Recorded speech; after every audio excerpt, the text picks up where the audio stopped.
விக்கிரவாண்டி சிறுமி லியா உயிரிழந்த விவகாரத்தில் தனியார் பள்ளியில் குழந்தைகள் நலக்குழு ஆய்வு மேற்கொண்டு வருகிறது.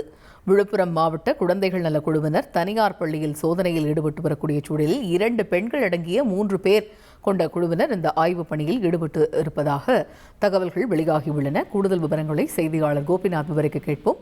கோபிநாத், வணக்கம். தற்பொழுது குழந்தைகள் நலக்குழு ஆய்வு மேற்கொண்டு வருவது பற்றிய கள விவரங்கள் என்ன? தமிழகத்தையே உலுக்கிய ஒரு சம்பவம் விழுப்புரம் மாவட்டம் விக்கிரவாண்டியில நேற்று மத்தியானம் நடந்திருக்கு.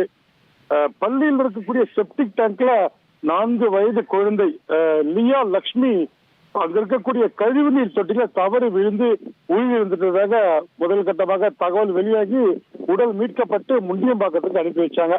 இதனிடையே காவல்துறை வழக்கு பதிவு செய்து 3 பேரை இன்று காலை கைது பண்ணியிருக்காங்க. இந்த பள்ளியோட பொறுத்த வரைக்கும் பாத்தீங்கன்னா பள்ளியோட தலைமை ஆசிரியை எமில்டா, முதல்வர் டொமினிக் மேரி, பள்ளி ஆசிரியை மொத்தம் 3 பேரை காவல்துறை கைது பண்ணி ஒரு பக்கம் விசாரணை போயிட்டு இருக்கு.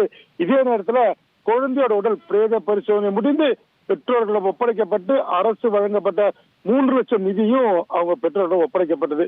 இது ஒரு புறம் இருக்க, குழந்தைகள் நல அலுவலகத்திலிருந்து வந்த 3 பேர், அதாவது 2 பெண்கள் உள்ளிட்ட 3 அலுவலர்கள் இங்க வந்திருக்காங்க.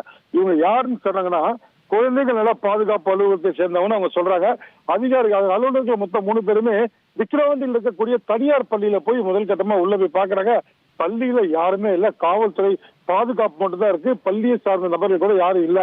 அவங்க கிட்ட விசாரணை மேற்கொள்ள முடியாமல் அருகில் இருக்கக்கூடிய விக்கிரவாண்டி காவல் நிலையத்துக்கு வந்திருக்காங்க. இங்க வந்து பாத்தீங்கன்னா கூடுதல் விழுப்புரம் மாவட்ட கூடுதல் காவல்துறை திருமால் இருக்காரு. அவங்க கிட்ட அவர் வந்து டிஸ்கஸ் பண்றாங்க. இந்த குழுவில் இருந்த 3 பேருமே சம்பவம் குறித்து கேட்டு அறிகிறாங்க. முழுமையான தகவலை மாலை தெரிவிக்கிறோம் என்பது காவல்துறை சார்பில் தெரிவிக்கப்பட்ட தகவலை பாக்குறாங்க.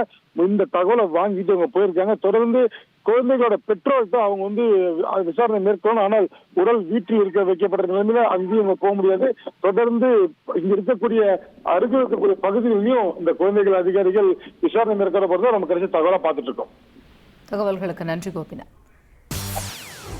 செய்திகளை உடனுக்குடன் தெரிந்து கொள்ள உடனே சப்ஸ்கிரைப் பண்ணுங்க.